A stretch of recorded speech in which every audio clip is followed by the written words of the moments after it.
Menstrual cycle.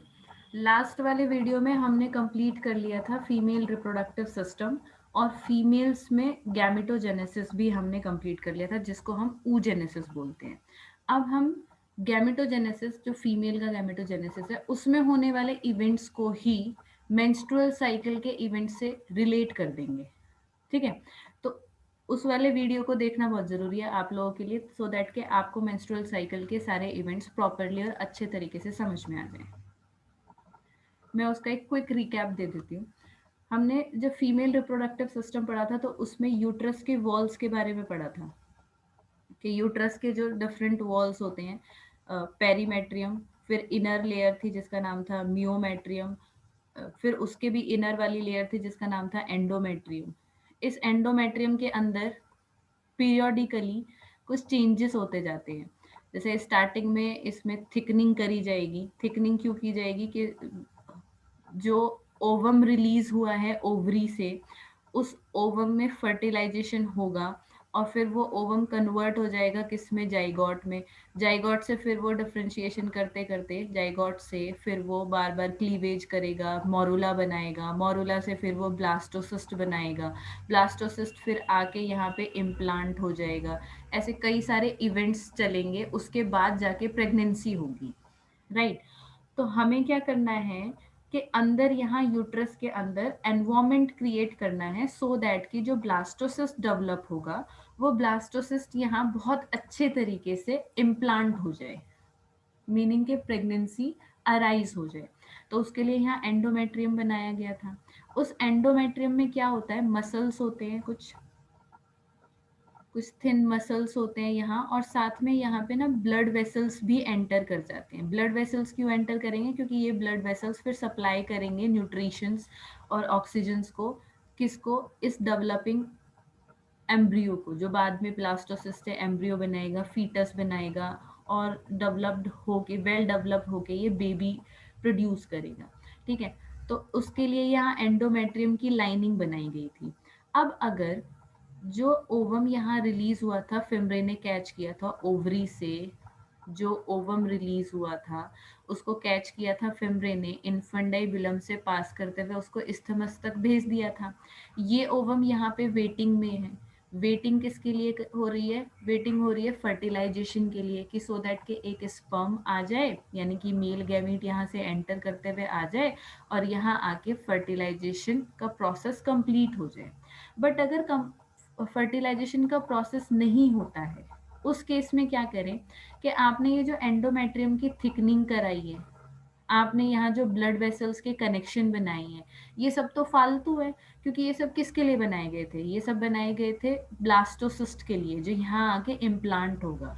जब fertilisation ही नहीं हुई, तो फिर यहाँ ब्लास्टोसिस्ट नहीं आएगा। नहीं आएगा तो ये एंडोमेट्रियम में इतने सारे चेंजेस तो वेस्ट हो जाएंगे ना, हम क्यों एंडोमेट्रियम को थिक करके रखें।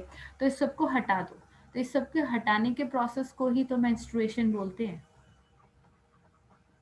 इस सारे प्रोसेस को मेंस्ट्रुएशन बोलेंगे, जिसमें क्या करें कि ये एंडोमेट्रियम को डिग्रेड करेंगे, ये ब्लड वेसल्स, जो नए ब्लड वेसल्स यहाँ पे बने, इन सारे ब्लड वेसल्स को डिग्रेड करेंगे, हटाएंगे इन सबको इस लेयर के पास से, यानी यूट्रस के एनवायरमेंट को वापस से खाली करेंगे।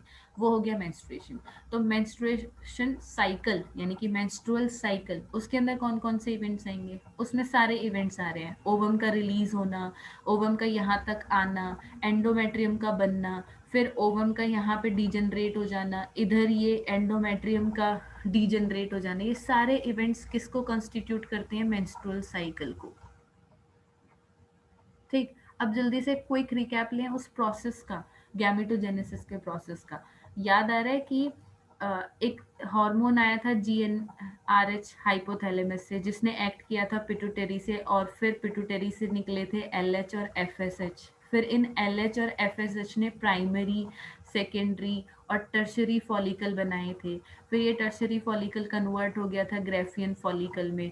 फिर ग्रेफियन फॉलिकल रप्चर हो गया और उसमें से रिलीज हुआ क्या, ओवम। और ग्रेफियन फॉलिकल का बचा हुआ पार्ट उसका जो रिमेनिंग पोर्शन था वो सारा पोर्शन कन्वर्ट हो गया था किसमें, कॉर्पस ल्यूटियम में। फिर ये कॉर्पस ल्यूटियम रिलीज करने लग रहा था एक हार्मोन जिसका नाम था प्रोजेस्टेरॉन। ये प्रोजेस्टेरॉन ही तो जा जाके एंडोमेट्रियम की थिकनिंग करवा रहा था, ये यहाँ पे जाके थिकनिंग करा रहा था। अब अगर यहाँ ओवम वेटिंग में ही बैठा हुआ है, ये ओवम यहाँ पर वेटिंग में ही बैठा है, फर्टिलाइजेशन हुई नहीं हुई तो कॉर्पस ल्यूटियम थोड़ी देर के बाद डिजनरेट हो जाएगा। डिजनरेट होने के लिए पहले ये अपने फॉर्म को चेंज करेगा। अभी कॉर्पस ल्यूटियम बहुत अच्छे फॉर्म में है ना, मतलब प्रॉपर कॉर्पस ल्यूटियम बना हुआ है। फिर ये कॉर्पस ल्यूटियम क्या करेगा, रिग्रेस करेगा, अपने साइज को छोटा करने लग जाएगा और ये कन्वर्ट हो जाएगा किसमें, कॉर्पस एल्बिकन में। जब ये कॉर्पस एल्बिकन बनने लगा तो इधर प्रोजेस्टेरॉन निकलना बंद हो गया। प्रोजेस्टेरॉन निकलना बंद हो गया तो अब इधर सिग्नल जाने लगा कि भाई ये तो एंडोमेट्रियम की लाइनिंग को हटाना पड़ेगा। एंडोमेट्रियम की लाइनिंग फिर हटना स्टार्ट हो जाएगी और इवेंट आ जाएगा, कौन सा इवेंट आ जाएगा, मेंस्ट्रुएशन का। ठीक है, अब इन सारे प्रोसेसेस को, इस सारे इवेंट को हम सीक्वेंस वाइज या स्टेप वाइज देखते जाते हैं।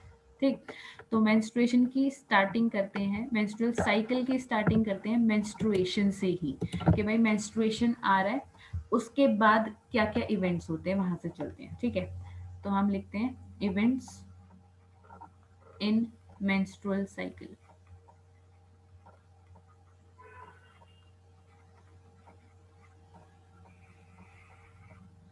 फर्स्ट इवेंट क्या है कि मेंस्ट्रुअल फेज अभी गोइंग ऑन है, तो मैंने हेडिंग लगाया कि फर्स्ट फेज है या फर्स्ट इवेंट है मेंस्ट्रुअल फेज। ये मेंस्ट्रुअल फेज फर्स्टली कितने दिन तक कंटिन्यूएशन में रहेगा, 3 to 5 डेज। तो फर्स्ट पॉइंट तो यही लिखें कि continue for 3 to 5 days.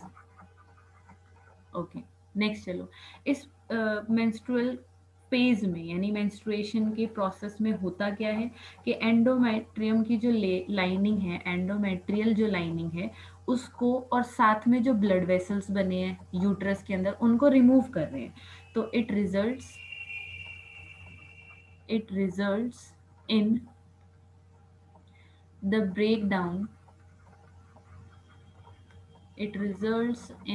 breakdown of endometrial lining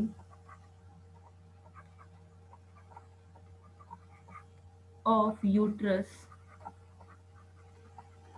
and its blood vessels।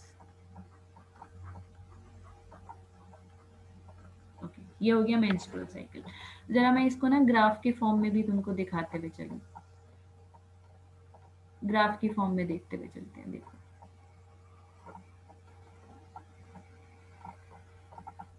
सबसे पहले क्या था कि मेंस्ट्रुअल फेज आने से पहले जब ओवम रिलीज हो गया था, वो पहुंच गया था एम्पुलरी इस्थमस जंक्शन पे, उस टाइम पे एंडोमेट्रियम में ऐसे थिकनिंग्स बन गए थे। तो एंडोमेट्रियम के जो थिकनिंग्स है वो अपने पीक पे है और इसके अंदर आ रखे हैं क्या, ये ब्लड वेसल्स, इसके अंदर ये ब्लड वेसल्स आ रखे हैं। ठीक है, अब जब मेंस्ट्रुएशन फेज आएगी तो मुझे इन सारे लाइनिंग को डिग्रेड करना है, तो ये लाइनिंग अब डिग्रेड होते हुए जा रहे हैं। ये जितना थिक बनाया था वहां से थिकनिंग खत्म करो और इसको डिग्रेड कर लो। ये प्रोसेस कितने दिन तक चल रहा है, 3 to 5 डेज चल रहा है। तो मैंने डे नंबर 1 से स्टार्ट किया, 1 2 3 4 और 5 तक मैं यहाँ तक पहुंचा दिया मैंने यहाँ तक। तो ये कौन सा फेज था, ये फर्स्ट फेज है। फेज का नाम क्या है, मेंस्ट्रुएशन। और इसके अंदर क्या हो रहा है कि ये जो एंडोमेट्रियम है इसकी ये लाइनिंग और साथ में ये ब्लड वेसल्स, ये सब वेजाइना के थ्रू बॉडी से बाहर निकाले जा रहे हैं। तो इसलिए मैंने इसको रेड कलर से रिप्रेजेंट किया क्योंकि ब्लड वेसल्स इसमें बॉडी के बाहर निकाले जा रहे हैं। ठीक है, नेक्स्ट चलते हैं सेकेंड फेज। अब जब फर्स्ट राउंड हो गया है कि याद करना जरा, अच्छा एक मिनट इसको जरा होल्ड पे लगाओ, एक और भी तो बेस बनाने की रिक्वायरमेंट है कि ये ओवरी था, याद करो जल्दी से, ये ओवरी है, इसके अंदर बहुत सारे प्राइमरी ऊसाइट्स थे, बहुत सारे प्राइमरी ऊसाइट्स जिसके चारों तरफ ग्रेन्युलोसा की सेल्स थी और वो बन रखा था एक स्ट्रक्चर प्राइमरी फॉलिकल। तो बहुत सारे प्राइमरी फॉलिकल थे। जब एलएच और एफएसएच आए थे तो कोई एक प्राइमरी फॉलिकल डेवलप होके सेकेंडरी फॉलिकल, टर्शरी फॉलिकल, फिर उसके बाद ग्रेफियन फॉलिकल में कन्वर्ट हो गया था जिसके अंदर एंट्रम नाम की कैविटी थी। और यहाँ पे प्राइमरी oocyte ने अपना मियोसिस फर्स्ट कंप्लीट किया था।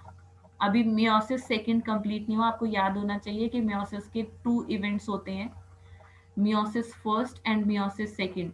जब मियोसिस सेकंड का इवेंट भी कंप्लीट हो जाए तब हम बोलेंगे कि हाँ मियोसिस का प्रोसेस कंप्लीट हो गया। तो अभी सिर्फ उसका हाफ पार्ट यानी कि हाफ फेज कंप्लीट हुई थी मियोसिस फर्स्ट। और मियोसिस फर्स्ट होके यहाँ तो था प्राइमरी oocyte और यहाँ ग्रेफिन के अंदर वो कन्वर्ट हो गया था किसमें, सेकेंडरी oocyte में। फिर ये सेकेंडरी oocyte जब एलएच पीक पे पहुंचा था, एलएच के पीक पे पहुंचते ही ये प्राइमरी सेकेंडरी oocyte यहाँ से रिलीज हो गया था, राइट। अब समझना, ये तो रिलीज होके पहुंच गया था कहाँ पे, इसको मैं इस वाले डायग्राम में दिखाने की कोशिश करूँ। फॉर एग्जांपल अगर ये ओवरी है तो ओवरी से कनेक्टेड होगा क्या, फिम्ब्रे, और फिम्ब्रे फिर यहाँ से क्या, इन्फेंडेबुलम, और फिर यहाँ आ गया क्या, इस्थमस, एम्प्यूला और इस्थमस। तो इधर से रिलीज हुआ ओवम, फिम्ब्रे ने उसको कैच किया, इन्फेंडेबुलम से होते हुए वो पहुंच गया कहाँ, एम्प्यूलरी इस्थमस जंक्शन में, यहाँ बैठा हुआ है। यहाँ पे वो वेट कर रहा था स्पर्म का, फ्यूजन हुआ नहीं, स्पर्म आया नहीं, तो फर्टिलाइजेशन नहीं हुआ, फर्टिलाइजेशन नहीं हुआ तो इसको यहीं पे डिजनरेट कर दो, हटा दो इसको। इधर ये डिजनरेट हो गया, इधर यहाँ यूट्रस के अंदर एंडोमेट्रियम की जो लाइनिंग थी वो लाइनिंग हमने रिमूव कर दी, और उस लाइनिंग के रिमूव होने के साथ साथ जो ब्लड वेसल्स यहाँ बने थे वो भी रिमूव हो गए। यहाँ तक क्लियर। अब आगे सुनो, ये तो हो गया फर्स्ट उस फॉलिकल के बारे में जो फॉलिकल ने अपना ये प्रोसेस स्टार्ट किया था, साइकिल स्टार्ट करी थी। अब अगर एक फॉलिकल ने अपना साइकिल कंप्लीट कर ली तो नेक्स्ट टाइम दूसरा फॉलिकल भी तो इसी साइकिल में एंटर कर जाएगा, इसी वाले प्रोसेस में वो अभी ऑनगोइंग हो जाएगा। अभी और भी तो प्राइमरी फॉलिकल पड़े हुए हैं इसके अंदर, ओवरी के अंदर। तो जैसे ही एक डिजनरेट हो गया, एक वाले का काम खत्म हुआ तो यहाँ से दूसरा वाला चालू हो जाएगा, फिर वो सेकेंडरी बनाएगा, वो टर्शरी बनाएगा, फिर वो ग्रेफियन फॉलिकल बनाएगा। तो यहाँ तक का ये जो सारा फेज होता है इसी को हम क्या बोलते हैं, फॉलिक्यूलर फेज। इस सारे फेज को बोलते हैं फॉलिक्यूलर फेज। तो जैसे ही मेंस्ट्रुअल फेज ओवर होगा तो चालू हो जाएगा क्या, फॉलिक्यूलर फेज, जो अब दूसरे प्राइमरी फॉलिकल के साथ ये प्रोसेस को कंटिन्यू करेगा। आ जाए पीछे। तो अब नेक्स्ट आ रहा है क्या, नेक्स्ट आ रहा है फॉलिक्यूलर फेज। तो फॉलिकुलर फेज आने के लिए हमें चाहिए हार्मोन, और हार्मोन कौन से आएंगे, एलएच और एफएसएच। कहाँ से आते हैं ये दोनों हार्मोन, दोनों आते हैं कहाँ से, पिट्यूटरी से। तो लिखे जरा, सारी चीजें लिखते जाते हैं। दी, यहाँ लिखो, दीज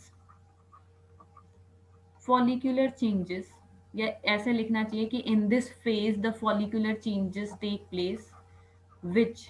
तो दीज फॉलिकुलर चेंजेस, इसी को हम उस वाले स्टेटमेंट में लिखूँ तो क्या लिखना चाहिए कि in this phase the follicular changes takes place, takes place with the release of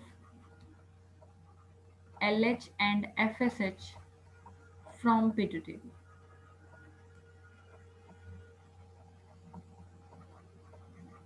ये LH और FSH क्या करते हैं कि जो प्राइमरी फॉलिकल्स पड़े हुए हैं ओवरी के अंदर, उनमें से किसी एक प्राइमरी फॉलिकल को बोलेंगे कि भाई अब तुम भी वही वाली साइकिल स्टार्ट कर दो जो तुमसे पहले वाले प्राइमरी फॉलिकल ने करी थी। ठीक है। तो अब ये क्या कर रहे हैं, ये दोनों स्टिमुलेट कर रहे हैं फॉलिकल्स की ग्रोथ को। कौन कौन, LH and FSH। These LH and FSH stimulates the growth of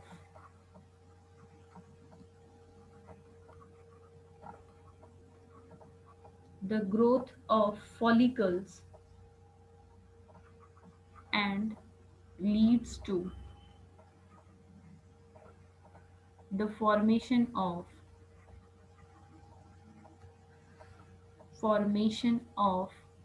secondary, tertiary and Graafian follicle.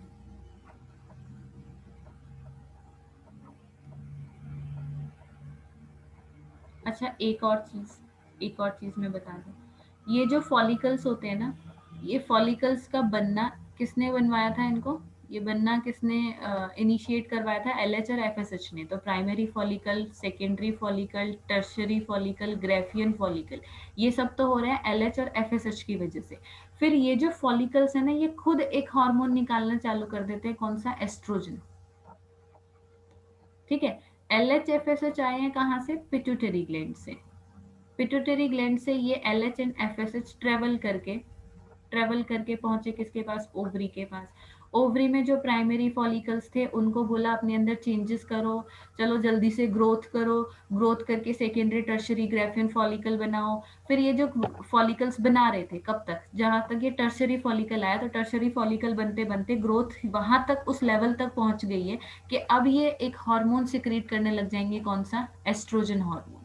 ठीक है, तो यहीं पे लिख दो ये वाली चीज भी कि दीज फॉलिकल्स, एक सेकेंड कलर चेंज करूं, okay, these follicles start secreting start secreting estrogen. ठीक है, अब जब ये सारी चीजें चल रही होंगी, कौन से वाली चीजें, कि ओवरी के अंदर के चेंजेस चल रहे होंगे, जहाँ पे हम प्राइमरी सेकेंडरी टर्शरी फॉलिकल बनाने लग रहे हैं, तो क्या ये ऐसे ही चेंजेस यूट्रस के अंदर नहीं चल रहे होंगे। भाई अगर यहाँ पे तैयारी चल रही है नया ओवम रिलीज करने की, तो यहाँ भी तो तैयारी चल जानी चाहिए नए ब्लास्टोसिस्ट के इम्प्लांटेशन की। अगर यहाँ पे आप गैमीट बना रहे हो, गैमीट बनाने का प्रोसेस चालू कर रहे हो किसके अंदर, ओवरी के अंदर, तो यूट्रस के अंदर भी तो प्रोसेस चालू रखने की जरूरत है कि भाई अगर यहाँ से गैमीट रिलीज हो गया, यहाँ फर्टिलाइजेशन हो गया, तो फिर ब्लास्टोसिस्ट तो आएगा ही आएगा। अब ब्लास्टोसिस्ट अगर आएगा तो उसके इम्प्लांटेशन की तैयारी भी तो करनी है। तो जो एंडोमेट्रियम की लाइनिंग पहले डिग्रेड हो गई थी, वहां अब दूसरी लाइन बनना चालू हो जाएगा। यहाँ तक क्लियर हो रहा है? तो इस वाले पॉइंट को भी जल्दी से ऐड कर दें, इसी में ही फॉलिकुलर फेज में ही। तो जब फॉलिकुलर फेज चल रहा है, उसी टाइम पे क्या हो रहा है कि एंडोमेट्रियम की वापस से रीजनरेशन करवाई जा रही है। ठीक है, तो नेक्स्ट पॉइंट लिख देते हैं, द एंडोमेट्रियम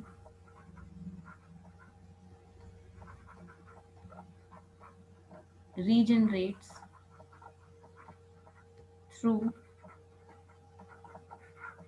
proliferation, माने ग्रोथ, डिवीजन, सेल डिवीजन कर करके, प्रोलिफरेशन ऑफ इट्स सेल्स।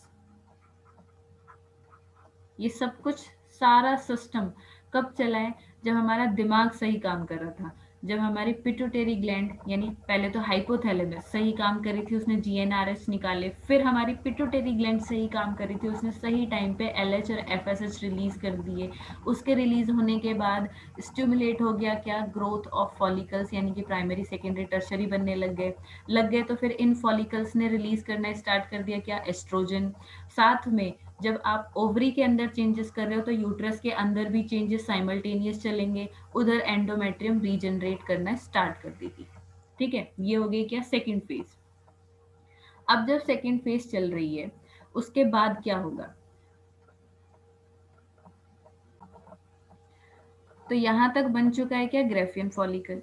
अब मैंने, अगर तुमने पिछले वाली वीडियो अगर देख ली है, लास्ट वाली गैमेटोजेनेसिस इन फीमेल्स वाली, अगर वो वीडियो तुमने देख ली, तो तुम्हें पता होगा कि 14th डे आते आते एलएच सर्ज हो जाएगा। एलएच सर्ज यानी कि एलएच का लेवल अपने पीक पे पहुंच जाएगा। और जब ये लेवल अपने पीक पे पहुंच जाएगा, तो यहाँ पर जो ग्रेफियन फॉलिकल है, वो ग्रेफियन फॉलिकल कर जाएगा क्या, रप्चर। और ग्रेफियन फॉलिकल के रप्चर करते ही यहाँ पे रिलीज हो जाएगा क्या, ओवम। और ओवम के रिलीज होने को हम बोलते हैं क्या, ओव्यूलेशन। तो दैट मीन्स यहाँ पे ओव्यूलेशन का प्रोसेस कंप्लीट हो जाएगा। तो चलें, तो थर्ड फेज कौन सी आएगी, थर्ड फेज आएगी हमारे पास क्या, ओव्यूलेशन। तो हेडिंग लगा देते हैं थर्ड फेज, और थर्ड फेज का नाम है क्या, ओव्यूलेटरी फेज, जिसके अंदर ओव्यूलेशन होगा। ठीक है, चलो लिखते हैं इसके बारे में जल्दी से। कब हो रहा है ये? जब LH अपने पीक लेवल पे पहुंच गया। तो लिखते हैं द LH हार्मोन, वैसे तो इसी हार्मोन तो इसी के अंदर आ जाता है, ल्यूटिनाइजिंग हार्मोन, बट मैं फिर से लिख दे रही हूँ अलग से। The LH hormone reach its peak level, अपने पीक लेवल पे पहुंच जाएगा। कब? 14th डे में। तो उसको अभी मेंशन चलो कर देते हैं। Peak level at around 14th day of menstrual cycle. और जब ये अपने पीक पे पहुंच जाता है तो उसको हम क्या बोलते हैं? LH surge. तो यहाँ लिख दें also called LH surge. Okay, जब ये LH सर्ज हो जाएगा तो क्या होगा? ग्राफियन फॉलिकल रप्चर हो जाएगा। तो this induce rupture of Graafian follicle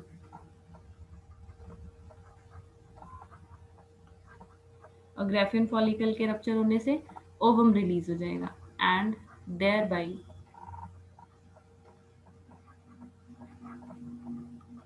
ovum. और ओवम का ही दूसरा नाम क्या था? Secondary oocyte। ये कब बना था? जब प्राइमरी oocyte ने अपना मियोसिस फर्स्ट कंप्लीट किया था। और अगर तुम्हें याद हो तो मियोसिस फर्स्ट जो कंप्लीट हुआ था उसमें अनइक्वल डिवीजन हुआ था, साथ में एक पोलर बॉडी भी बनी थी। ठीक है, तो ओवम रिलीज हो गया। क्या लिखूं? दिस प्रोसेस इज कॉल्ड, या इट इज कॉल्ड ओव्यूलेशन। खत्म हो गई हमारी थर्ड वाली फेज। नेक्स्ट चलते हैं। तो नेक्स्ट फेज में क्या होगा? जब ग्राफियन फॉलिकल रप्चर हो गया है और यहाँ से ये ओवम रिलीज हो गया है, तो ये जो बचा हुआ पार्ट था ग्राफियन फॉलिकल का, ये सारा कन्वर्ट हो जाएगा किसमें? कॉर्पस ल्यूटियम में। और कॉर्पस ल्यूटियम फिर रिलीज करने लगेगा क्या? प्रोजेस्टेरॉन। तो नेक्स्ट वाली जो फेज आएगी मैं उसका नाम क्या रखूं? लूटियल फेज, क्योंकि उसमें कॉर्पस ल्यूटियम बन रहा है। अब क्योंकि कॉर्पस ल्यूटियम प्रोजेस्टेरॉन सिक्रीट कर रहा है तो इसीलिए इसको क्या बोलने लग जाऊं? Secretory phase. इसको सिक्रीटरी फेज बोलने का एक और रीजन भी है। एक और रीजन क्या है कि जब तक ये ओवम वगैरह रिलीज हो रहे हैं और ये कॉर्पस ल्यूटियम बन गया, यहाँ से प्रोजेस्टेरॉन निकलने लगा, तो यूट्रस के अंदर क्या बन रहा था? एंडोमेट्रियम। ये जो एंडोमेट्रियम है ये बहुत थिक हो जाती है क्योंकि यहाँ से प्रोजेस्टेरॉन आ गया। देखो बन तो ये पहले ही गई थी, जहाँ ये प्राइमरी फॉलिकल ने टर्शरी बनाना और ग्रेफिन फॉलिकल बनाना चालू किया, ये बन तो गया था। बनने के बाद अब इसको और थिक करना है। तो थिक करने का काम किसने करवाया? प्रोजेस्टेरॉन ने। प्रोजेस्टेरॉन कहाँ से आया? Corpus luteum. कॉर्पस ल्यूटियम किसका पार्ट है? ग्रेफिन फॉलिकल के बचे हुए पार्ट को ही हमने कन्वर्ट करके कॉर्पस ल्यूटियम बना रखा है। तो जब कॉर्पस ल्यूटियम आ गया और उसने इसको थिक करवा दिया एंडोमेट्रियम की लाइनिंग को, तो एंडोमेट्रियम और उसके अंदर जो ग्लैंड्स हैं, ये ग्लैंड एक फ्लूइड सिक्रीट करने लग जाती हैं। किसके अंदर? यूट्रस के अंदर। एक्चुअली ये सब सिक्रीट करना, फ्लूइड वगैरह बनाना, एंडोमेट्रियम थिक करना, ये सब क्यों हो रहा है? क्योंकि ये सब सोच रहे हैं, बॉडी ये अपने अंदर तैयारी करके चल रही है, सोच रही है कि ना अगर ओवम रिलीज हुआ है तो इसका मीनिंग फर्टिलाइजेशन होगा, और अगर फर्टिलाइजेशन होगा तो ब्लास्टोसिस्ट बनेगा, और ब्लास्टोसिस्ट अगर बनेगा तो वो इम्प्लांटेशन के लिए तो यहीं पर आएगा। तो ये सब कुछ ना एनवायरमेंट क्रिएट किया जा रहा है इस यूट्रस के अंदर कि यहाँ एक बेबी को हमें पूरे कंप्लीट जेस्टेशन पीरियड तक यहीं रखना है। जेस्टेशन पीरियड किसको कहते हैं? जिसमें ब्लास्टोसिस्ट पूरा कन्वर्ट होके प्रॉपर बेबी बन जाता है। तो अब ये पहले फीटस बनेगा, एम्ब्रियो बनेगा, फिर उसके बाद बेबी बनेगा। तो जब कंप्लीट उसका डेवलपमेंट हो जाता है और वो डिलीवरी के लिए यानी पार्ट्यूरेशन के प्रोसेस के लिए तैयार है, उस पूरे प्रोसेस को जेस्टेशन पीरियड कहते हैं। तो उसकी तैयारी करी जा रही है अभी। ठीक है, चलो। तो क्योंकि अब अच्छा, तो क्योंकि ये भी प्रोजेस्टेरॉन सिक्रीट कर रहा है, साथ में एंडोमेट्रियम इसके अंदर एक फ्लूइड सिक्रीट कर रही है, इसीलिए इस फेज का दूसरा नाम क्या हो गया? Secretory phase. तो लगाए हेडिंग फिर। Phase number 4। फेज नंबर 4 का नाम है लूटियल फेज, और या फिर इसी का नाम है क्या? Secretory phase. लिख देते हैं इसके बारे में। क्या हो रहा है यहाँ पे, कॉर्पस ल्यूटियम की फॉर्मेशन हो रही है, ठीक है। तो लिखते हैं द रप्चर्ड फॉलिकल, कौन था ruptured follicle, Graafian follicle, is transformed into corpus luteum which secrete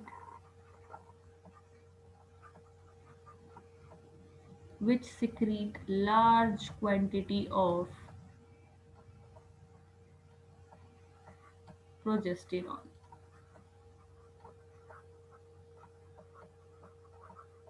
ये तो हो गया फर्स्ट इवेंट जो इसके अंदर चल रहा है। दूसरा, एंडोमेट्रियम बहुत ज्यादा थिक हो जाएगी क्योंकि प्रोजेस्टेरॉन सिग्नल दे रहा है उसको, थिक होने का ऑर्डर आ रहा है उसके पास, तो द एंडोमेट्रियम थिकन्स फर्दर, और थिक हो जाएगी।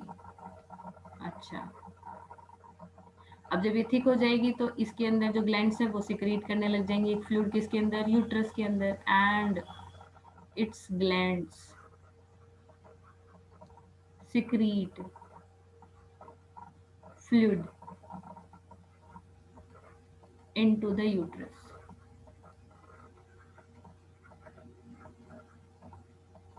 ठीक है।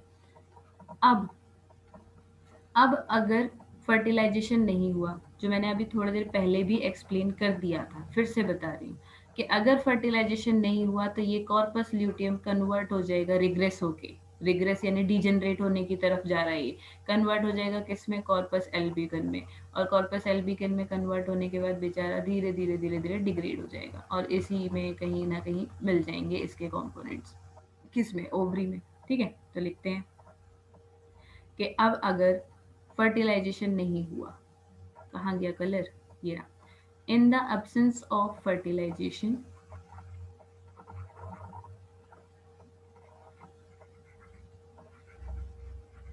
ठीक है, फर्टिलाइजेशन नहीं हुआ तो corpus luteum degenerate and become corpus albicans. लिखें, corpus luteum degenerates and become corpus albicans. अब अगर ये कॉर्पस एल्बिकन बन गया तो ये प्रोजेस्टेरॉन तो रिलीज नहीं करेगा, नहीं रिलीज करेगा प्रोजेस्टेरॉन, तो उधर जो एंडोमेट्रियम है, इसी वाले पेज को साफ कर लेते हैं, कंटिन्यूएशन में रहेगी। हाँ, तो अगर वो प्रोजेस्टेरॉन नहीं रिलीज करेगा तो फिर वहां पर जो एंडोमेट्रियम है वो फिर डिसइंटीग्रेट हो जाएगी, और फाइनली फिर से आ जाएगा क्या, मेंस्ट्रुअल फेज, जहां से हमने स्टार्ट किया था। तो लास्ट वाला पॉइंट और ऐड कर दूं, एज अ कॉन्सिक्वेंस, एक मिनट एल्बिकन लिख लिया ना हमने, हाँ ठीक है। तो अब अगर ये एल्बिकन बन गया तो इसका कॉन्सिक्वेंस क्या होगा कि as a consequence of it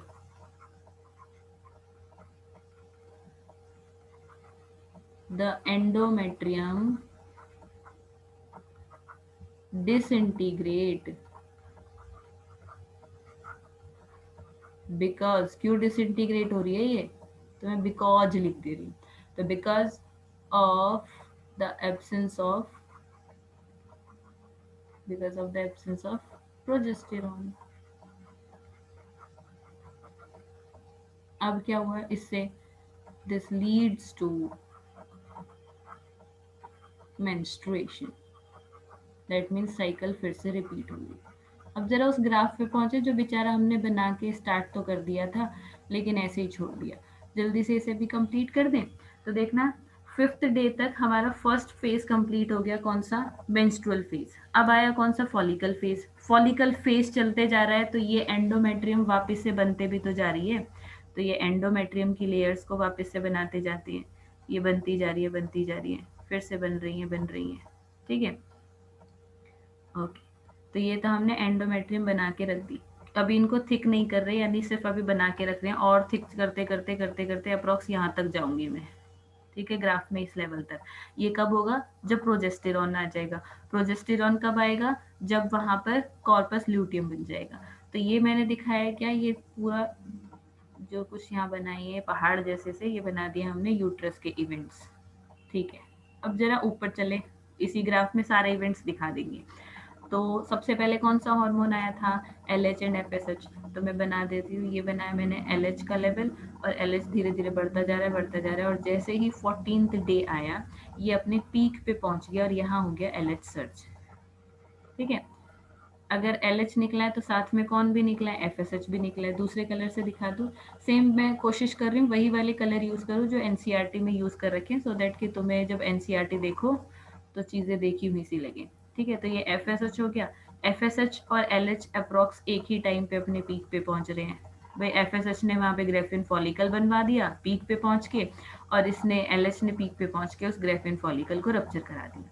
तो जब ये अपने रप्चर करा देंगे तो वापस से पहुंच जाएंगे लोअर लेवल पे।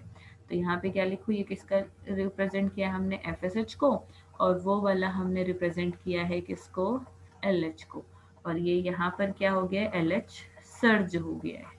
ठीक है, तो फॉलिकल के भी इवेंट्स दिखा दें। अंदर अंदर फॉलिकल में क्या हो रहा है, जब ये रिलीज हुए थे उस टाइम पे तो प्राइमरी फॉलिकल थे हमारे पास, प्राइमरी oocyte, उसके चारों तरफ one layer of granulosa cells. ठीक है, अभी भी उतने ही दिखा रही हूँ क्योंकि अभी तो बस रिलीज ही हुए हैं ये LH और FSH। धीरे धीरे जैसे जैसे ये रिलीज हुए तो यहाँ बन गया क्या, सेकेंडरी फॉलिकल। तो first layer of granulosa cells, second layer of granulosa cells, तैयार हो गया क्या हमारा सेकेंडरी फॉलिकल। फिर यहाँ पे दिखा देते हैं क्या, टर्शरी फॉलिकल। अब मैं जल्दी में बना देती हूँ, सिर्फ ये फर्स्ट लेयर, सेकेंड लेयर, और ये थर्ड लेयर। इसी को कन्वर्ट कर दो किसमें, ग्रेफियन में। अच्छा, यहाँ पे तुम्हें एंट्रम भी दिखा देनी चाहिए। एंट्रम याद होगी अगर देखे होंगे पिछले वाले लेक्चर्स की, ये एक कैविटी होती है किसके अंदर, टर्शरी फॉलिकल के अंदर। फिर ये कन्वर्ट हो गया किसमें, ग्रेफियन फॉलिकल में। और जैसे ही ये LH सर्ज हुआ ग्रेफियन फॉलिकल रप्चर हो गया, और यहाँ से रिलीज हो गया क्या, secondary oocyte, that means ovum. और ये बाकी का बचा हुआ सारा पार्ट कन्वर्ट हो गया किसमें, कॉर्पस ल्यूटियम में। तो ये फूल जैसा सा खिला देते हैं यहाँ पे। ठीक है, अब अगर फर्टिलाइजेशन नहीं हुआ तो ये चला जाएगा अपने रिग्रेशन में, डिजनरेट करेगा, कॉर्पस एल्बिकन बनाएगा, तो फिर ये खत्म हो गया। अब इसी के साथ हम लेवल्स बना देते हैं किसके, एस्ट्रोजन के और प्रोजेस्टेरॉन के। एस्ट्रोजन किस में से रिलीज हो रहा है, इन्हीं फॉलिकल्स में से, और मैंने तुम्हें बताया था जब टर्शरी बनेगा तो इसका रिलीज दिखने लग जाएगा, मतलब इसका लेवल धीरे धीरे राइज करने लगेगा। तो यहाँ से स्टार्ट करियो, अभी एस्ट्रोजन नहीं आ रहा, नहीं आ रहा, धीरे धीरे बढ़ रहा है, बढ़ रहा है, और जैसे ये टर्शरी हुआ इसने बढ़ना अपनी ग्रोथ दिखा दी है। फिर ये ग्रेफियन फॉलिकल तक चलते चलते अपने पीक पर पहुंचा। उसके बाद जैसे ही ओव्यूलेशन हुआ तो ये तो फॉलिकल्स तो रप्चर हो गए, रप्चर हो गए तो ये वापस से अपने डाउन पे आ जाएगा।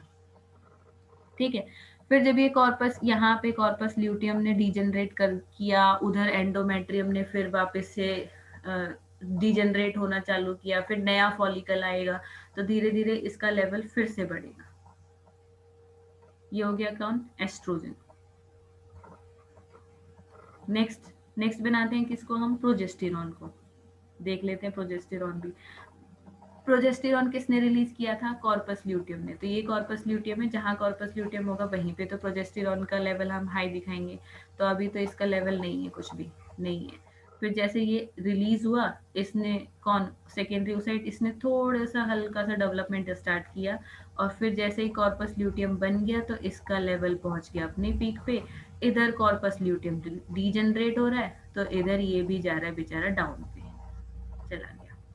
ठीक है, अब जरा इसको भी कंप्लीट कर दें, किसको, एंडोमेट्रियम को। तो ये आया यहाँ तक, ये सब बन गए, बन रहे हैं, बन गए। ठीक है, एंडोमेट्रियम तैयार हुआ। इधर कॉर्पस ल्यूटियम आया तो उसने रिलीज किया प्रोजेस्टेरॉन, प्रोजेस्टेरॉन ने इसको थिक कराया, तो यहाँ तक आते आते ये अपने पीक पर पहुंच चुका है। पीक पे यानी कि अपने थिकनिंग इसने बिल्कुल जितना थिक कर सकता था या एंडोमेट्रियम की लाइनिंग को उसने उसने उसने उतना थिक कर लिया है। अब यहाँ ये कॉर्पस ल्यूटियम हुआ डीजनरेट, तो इधर इसको भी डीजनरेट करवाओ क्योंकि फिर मेंस्ट्रुअल साइकिल आ जाएगी। धीरे धीरे धीरे धीरे डीजनरेट होते होते वापस से आ गया क्या, मेंस्ट्रुअल फेज। ठीक, तो ये ग्राफ भी तुम्हें बनाना आना चाहिए, ये सब कुछ ग्राफिकली डायग्रामेटिक रिप्रेजेंटेशन में देना आना चाहिए, क्योंकि एग्जाम में ये वाला डायग्राम तुमसे बनवा सकते हैं। क्वेश्चन यहाँ से भी आ सकते हैं कि एस्ट्रोजन और प्रोजेस्टेरॉन का ही तुम्हें सिर्फ ग्राफ बना के दे दें, सिर्फ इतना वाला पोर्शन तुम्हें दे रखा हो क्वेश्चन के अंदर, और तुमसे पूछे पहले तो ये बता दो कि ये ए ग्राफ किसको रिप्रेजेंट कर रहा है, ये बी ग्राफ किसको रिप्रेजेंट कर रहा है, और अब ये और बता दो इनके पीक को देख के कि इस टाइम पे ओवरी के अंदर क्या चेंजेस चल रहे होंगे और यूट्रस के अंदर क्या चेंजेस चल रहे होंगे, इनके पीक को देखते हुए बता देना, ठीक है। अच्छा, इसमें डेज लिखना भूल गई मैं, डेज भी लिख दूं क्या जल्दी से। भाई एलएच सर्ज हुआ है तो दैट मीन्स यहाँ तक आप पहुंच गए हो 14th डे पे, और जब ये कॉर्पस ल्यूटियम की फॉर्मेशन हो रही है तो ये अप्रोक्स पहुंच चुका है 20th डे, ठीक। फिर जो ये कॉर्पस ल्यूटियम टूटने लगा है, डीजनरेट होने लगा है, तो ये पहुंच गया अप्रोक्स 23 डेज। फिर उसके बाद नया वाला इवेंट यानी कि नया वाला मेंस्ट्रुअल फेज वापस जो आ रहा है वो पहुंचा लगभग अप्रोक्स 27 या 28 डेज पे, ठीक। तो डे नंबर 1 से इवेंट चालू हुआ था जब एक मेंस्ट्रुअल फेज कंटिन्यूएशन में थी, और जब दोबारा से मेंस्ट्रुअल फेज आया उस डे तक पहुंचते पहुंचते 28-29 डेज कंप्लीट हो गए हैं। तो एक मेंस्ट्रुअल साइकिल की फेज कंप्लीट होती है, एक मेंस्ट्रुअल साइकिल पूरा कंप्लीट होता है अप्रोक्स 27 या 28 डेज में, ठीक है। जहाँ फर्स्ट भी फेज हम मेंस्ट्रुएशन को ही रखते हैं और लास्ट फेज भी हम मेंस्ट्रुएशन को ही रखते हैं। तो एक मेंस्ट्रुएशन से लेके नेक्स्ट वाले मेंस्ट्रुएशन के पूरे गैप को इसके अंदर जो भी इवेंट्स चल रहे हैं वही कौन है, मेंस्ट्रुअल साइकिल है, ठीक है। तो ये तो ग्राफ मैंने बना के दिखाया। अब जल्दी से मैं तुम्हें पिक्चर दिखा दूं जो एनसीईआरटी का इसमें पिक्चर है, कहाँ लगाई है, ये रही, देखो जल्दी से। ये मैंने एनसीईआरटी से उठा के लगा दिया है। अब तुम इसको देखोगे तो मेरे ख्याल अब तुम्हें ये अनजानी चीज नहीं लग रही, तुमने इसको कहीं ना कहीं देख लिया है, तुम इसे जानते हो। ये एफएसएच और एलएच आ गए तो ये पिट्यूटरी के हार्मोन लेवल हो गए जो अपने पीक पे पहुंच रहे हैं अप्रोक्स 14th डे पे, ठीक है। ये 14th डे हो गया। इधर ये फॉलिकल्स बनते जा रहे हैं बनते जा रहे हैं, और 14th डे पे यहाँ हो गया ओव्यूलेशन, फिर कॉर्पस ल्यूटियम बना, और फिर रिग्रेशन चल रहा है किसका, कॉर्पस ल्यूटियम में, तो ये कॉर्पस एल्बिगन, और फिर ये डीजनरेट हो गया। यहाँ देख लो जल्दी से हॉर्मोन्स, एस्ट्रोजन ने अपना लेवल डेवलप करना चालू किया है, एस्ट्रोजन ने अपना लेवल डेवलप करना चालू किया जब ये टर्शरी फॉलिकल आया, देखो इसका लेवल धीरे धीरे बढ़ने लगा ग्रेफियन तक आके इसका लेवल हाई हो गया, और फिर जब ये डिसइंटीग्रेट हो गया ना, टूट गया, रप्चर हो गया, तो वापस से इसका लेवल डाउन जा रहा है। फिर यहाँ जब कॉर्पस ल्यूटियम नया वो पुराना वाला कॉर्पस ल्यूटियम डीजनरेट हो रहा है तो फॉलिकल तो फिर से बनाने, तो इसका लेवल फिर से हाई पे जाने लगता है। इधर आ जाओ प्रोजेस्टेरॉन में, इसका लेवल तुम देख रहे हो हाई जा रहा है, कहाँ पे, इसका लेवल हाई जा रहा है जब कॉर्पस ल्यूटियम बन गया है, ये तो लूटियल फेज में इसका लेवल हाई जा रहा है। और ये तो तुम समझ ही रहे होगे, यहाँ मेंसेस हो रहे हैं, और फिर ये डीजनरेट हो गए, डीजनरेट होके वापस से बनने लगे, पूरी थिकनिंग हो गई है, जैसे जैसे प्रोजेस्टेरॉन आया वैसे वैसे इसने थिक किया। देखो दोनों लेवल देखो, ये लेवल और इसका थिक होने का लेवल एक साथ बनाया गया है। ये डाउन हुआ, ये डाउन हुआ, तो नया मेंस्ट्रुएशन ने स्ट्राइक किया, क्योंकि हमें फिर अब इस चीज को हटा देना है। तो ये अप्रोक्स 29th डे पे स्टार्ट हुआ है, और फिर यहाँ लिखा है न्यू साइकिल बिगिंस, ठीक है। तो यहाँ हमने कंप्लीट कर लिया क्या, मेंस्ट्रुअल साइकिल, और मेरे ख्याल तुम्हें अच्छे से समझ भी आ गया होगा। अब इसमें से अगर 5 मार्क का क्वेश्चन भी आए जिसमें आपको ग्राफ भी बनाना है और मेंस्ट्रुअल साइकिल में होने वाले फेजेस भी लिखने हैं, तो मेरे ख्याल आप बहुत अच्छे से उनको लिख पाओगे, ठीक है। चलो अभी इस वीडियो को यहीं खत्म करते हैं, फिर हम मिलेंगे नेक्स्ट वीडियो में न्यू टॉपिक के साथ। तब तक के लिए बाय बाय।